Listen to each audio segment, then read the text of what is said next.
Hello बच्चों, let's see this question and the question says the increasing order of the atomic radii of following elements is. तो बच्चों question में क्या बोला गया है, हमें atomic radii increasing order of atomic radii में हमें अरेंज करना, मतलब कि एटॉमिक एटम का साइज जैसे जैसे बढ़ता जा रहा है उसमें। तो देखिए हमें पता है बच्चों कि अक्रॉस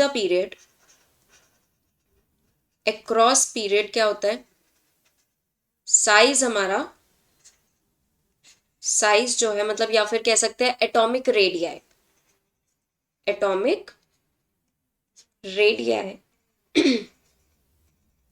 डिक्रीज होता है और डाउन द ग्रुप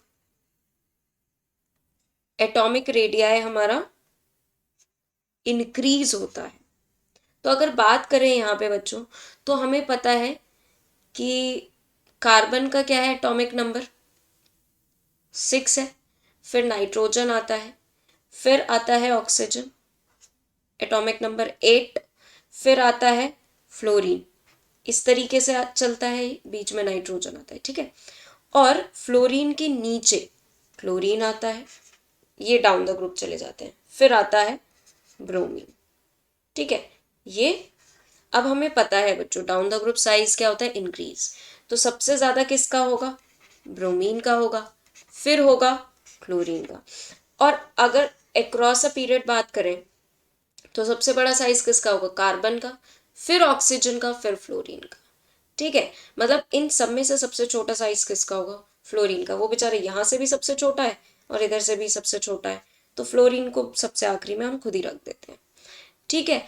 अब कौन आएगा सबसे बड़ा सा, अब इनमें सबसे बड़ा साइज कार्बन का है, फिर ऑक्सीजन का है। मतलब कार्बन और ऑक्सीजन में बड़ा साइज किसका है, कार्बन का और फिर ऑक्सीजन का।